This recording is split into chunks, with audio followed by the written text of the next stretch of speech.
नाटीको एक्जाममा fail हुनुमा धेरै कारणहरू हुनसक्छ है। So one of the common reasons भनेको यो एक्जामको दिन हामीले सुरुमा सेटअप गर्नुपर्छ हाम्रो माइक, फोनको क्यामेराहरू होइन, हाम्रो कम्प्युटर रुम स्क्यान सबै त्यो सेटअप गर्नुपर्छ, आइडी देखाउनुपर्छ। सो त्यो सेटअप फेजमा केही इस्यु भएर अथवा सेटअप गर्न नआएर धेरै टाइम लाग्दाखेरि आत्तिएर एक्चुअल जब हाम्रो डायलग सुरु हुन्छ त्यसमा पनि असर परेको होइन। एक्जाम सेटअपमा आत्तिएर डायलग गर्दाखेरि पनि नर्भस भएर एक्जाम बिग्रेको केसेसहरू धेरै छ। तर अहिलेसम्म एड्रेस नभएको इस्यु चाहिँ के छ भन्दाखेरि कुनै पनि हाम्रो यो प्र्याक्टिस प्लेटफर्म जति पनि छन् मार्केटमा कसैले पनि यो एक्जामको जस्तै जुन प्रोक्टर सेटअपको जस्तै एक्सपिरियन्सै दिन सकेको छैन होइन। प्रायः सबै प्लेटफर्म तपाईँले डायलेक्स पाउन सक्नुहुन्छ, स्कोर गर्न सक्नुहुन्छ, भोक्यास पढ्न सक्नुहुन्छ, तर त्यो एक्जामको जस्तै फिल दिने सक्ने प्लेटफर्म चाहिँ छैन है, at least based on my research. So हामीले अस्ट्रेलियामै I believe Nepali language possibly सबै ल्याङ्ग्वेजहरूमा कुनै पनि ल्याङ्ग्वेजहरूमा गरेर for the very first time हामीले तपाईँहरूलाई इक्जामको जस्तै है अलमोस्ट त्यस्तै एक्सपिरियन्स दिन मिल्ने, इक्जामको दिन जस्तो सेटअप गर्छौँ हामी त्यसरी नै तपाईँलाई सेटअप गर्न मिल्ने। जसरी इक्जाममा हामीलाई दुईवटा डायलग आउँदाखेरि कुन टपिक आउँछ थाहा हुँदैन, हामीले सुनिसकेपछि मात्र थाहा पाउँछौँ अडियोहरू होइन। घरमा प्र्याक्टिस गर्दाखेरि हामीलाई पहिले नै टपिक चुज गरेर प्र्याक्टिस गर्दाखेरि त्यसले अलिकति भए पनि सजिलो बनाउँछ, इक्जामको जस्तो रियलिस्टिक चाहिँ नहुनसक्छ होइन। सो इक्जामको सेटअप पनि गर्न मिल्ने, दुईवटा ऱ्यान्डम टपिकहरू पनि गर्न मिल्ने र त्यसको स्कोर पनि तपाईँले एआई बेस्ड होइन मक टेस्ट र डिटेल फिडब्याक कुन सेकेन्डमा गल्ती भयो, कहाँ मेजर मिस्टेक भयो सबै गर्न मिल्ने प्लेटफर्म हामीले बनाएका छौँ। ओके, सो यहाँ तपाईँहरूले देख्न सक्नुहुन्छ यो चाहिँ हो हाम्रो प्र्याक्टिस पोर्टलको नाटीसीएसएल एक्जाम सिमुलेसन विन्डोमा छौँ हामी। अब यसमा हामीले चाहियो भने चाहिँ सिमुलेसन स्किप गरेर सिधै डायलगमा जान सक्छौँ होइन। सिस्टमले ऱ्यान्डमली दुईवटा डायलग जेनेरेट गरेर हामीलाई स्कोर दिन्छ र यसको फाइदा चाहिँ के हुन्छ भन्दा इक्जाममा अफकोर्स हामीलाई कुन टपिक आउँदैछ भने पहिले त थाहा हुँदैन होइन। तर हामीले प्र्याक्टिस गर्दाखेरि धेरै प्र्याक्टिस प्लेटफर्ममा टपिकहरू नाम हेरेर गर्छौँ, हाम्रो पनि त्यस्तै छ। तर एक्जाम सिमुलेसनमा भने चाहिँ तपाईँहरूले टपिक कुन आउँछ भन्ने हेर्न मिल्दैन, सिस्टमले आफै ऱ्यान्डमली पिक गरिदिँदाखेरि एक्जाम जस्तो पनि हुन्छ होइन। र वक थ्रु प्लस इक्जाम गऱ्यो भने चाहिँ हामीले रियल इक्जामको जस्तै सेटअप गरेर अनि डायलगमा जान सक्छौँ, अर इक्विपमेन्ट चेक प्र्याक्टिस मात्र पनि गर्न सक्छौँ है। सो अहिलेको लागि सेटअप वक थ्रु प्लस इक्जाममा मैले क्लिक गरेँ र यहाँ मेरो पहिला मैले गरेको मक टेस्टको स्कोरहरू पनि मैले यहाँ हेर्न सक्छु है। सेटअप वक थ्रु इक्जाममा जाउँ। सो यसरी हाम्रो स्क्रिनमा यहाँनिर इन्स्ट्रक्सन्सहरू राखिएको छ जुन इक्जाममा पनि हामी हेर्न सक्छौँ। यो हाम्रो नाटीले चाहिँ प्रोक्टर भन्ने थर्ड पार्टी सफ्टवेयर प्रयोग गर्छ है, जुन हामी गर्दैनौँ। तर प्रोक्टरको जस्तै एक्सपिरियन्स चाहिँ तपाईँलाई हुन्छ है। त्यसो एक्ज्याक्टली सबै सेम चाहिँ हुँदैन, स्लाइटली डिफ्रेन्ट छ, but is much similar.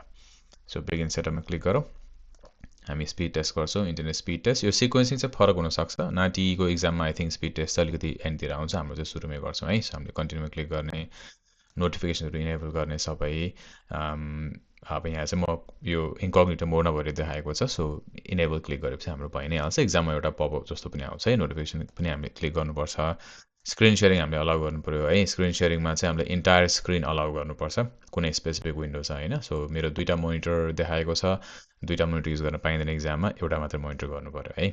So सेयरमा click screen पनि डन। नेक्स्ट स्टेजमा अब हाम्रो क्यामेराको हुन्छ है। सो यसमा चाहिँ हामीले आफ्नै क्यामेरा देख्न सक्छौँ है त। सो मैले यहाँ अलाउ गर्नु पऱ्यो, वेब क्यामको लाइभ फिड चाहिँ यहाँ स्क्रिनमा देखाउँछ है। सो त्यो पनि अब म अलिक तल बसेको छु, सो अफकोर्स हामी इक्जाममा सेन्टर भएर बस्नु पऱ्यो, राम्ररी देखिनु पऱ्यो है।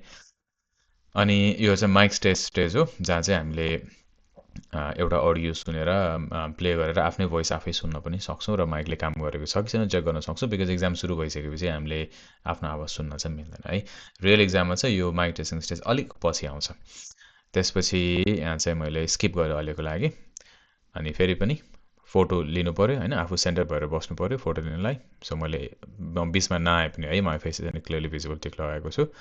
त्यसपछि कन्टिन्यूमा गरौँ। अब चाहिँ आइडी हातमा लिएर बस्नुपर्छ होइन, आइडी देखाउनुपर्छ फेसको छेउमा राखेर। त्यो पनि मैले गरेँ मानौँ है, मैले यहाँ स्किप गरेको छु सबै। त्यसपछि अब यो सबै प्र्याक्टिस गर्न सक्नुहुन्छ, अदरवाइज कन्टिन्यूमा जाने। त्यसपछि यहाँनिर चाहिँ एउटा क्युआर कोड आउँछ। यो खासमा हामीले वास्तविक परीक्षामा चाहिँ प्रोक्टरको एप डाउनलोड गरेर एपबाट क्यामेरा खोलेर क्युआर स्क्यान गर्छौँ। हामीले तपाईँलाई त्यो क्युआर स्क्यान गर्ने प्र्याक्टिस होस् भन्नको लागि चाहिँ प्रोक्टर प्रयोग नगरे पनि त्यो म्यानेज चाहिँ गरेको छौँ है। अब यसलाई चाहिँ मैले मेरो फोनको क्यामेराले स्क्यान गर्दैछु र म मेरो फोनमा के कस्तो आउँछ भनेर पनि तपाईँहरूलाई देखाउँछु है।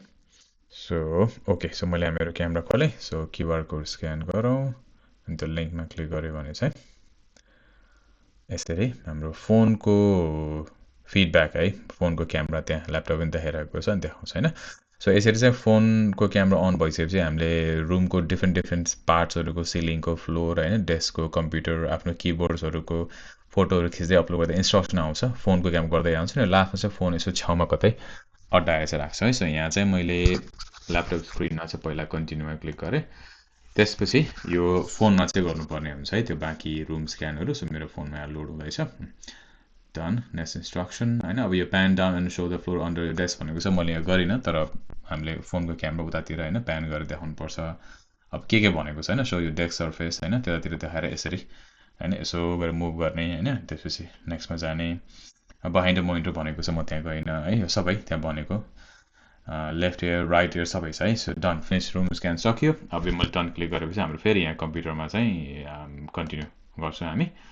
अनि त्यसपछि नोट टेकिङ गर्ने आफ्नो कापी कलम होइन पनि देखाउनु पऱ्यो। आई हेभ सोन मेट्रिकलाई मैले कन्टिन्यू गरौँ अनि यति भएपछि हाम्रो सिस्टम चेक चाहिँ सक्यो है। सो फोन चाहिँ अब हामीले छेउमा हटाएर राख्छौँ, त्यहाँ लेखेको पनि हुन्छ होइन, हामीले त्यहाँ देख्न सक्छौँ। In the real test you now click start recording from that point on, from that point to camera phone screen are record to the finish भनेको छ है। सो बिगिन एक्जाम सिमुलेसनमा क्लिक गऱ्यो भने चाहिँ त्यसपछि सिस्टमले यसरी अटोमेटिकली दुईवटा डायलग चुज गरेर देखाउँछ। हामी एउटा डायलग सक गर्छौँ अनि अर्को डायलगमा जान्छौँ अनि त्यसपछि इमेलमा स्कोर चाहिँ रेडी हुन्छ। सो यस्तै एक्जाम सिमुलेसन तपाईँ गर्न चाहनुहुन्छ भने यो फिचर हामीले अहिले हाम्रो 3टा प्याकेज कोर्स क्रास किट, सिल्भर किट र गोल्ड किट छ, जसमा तपाईँहरूले क्लास पनि लिन पाउनुहुन्छ, प्र्याक्टिस मेटेरियल एक्सेस पनि पाउनुहुन्छ, त्यसमा चाहिँ इन्क्लुड गरिएको छ। हामी अब छिटो नै प्र्याक्टिस मेटेरियल मात्रै छुट्टै लिएर प्र्याक्टिस गर्ने प्याकेजहरू पनि छ, त्यसमा पनि हामी एड गर्न जाँदैछौँ।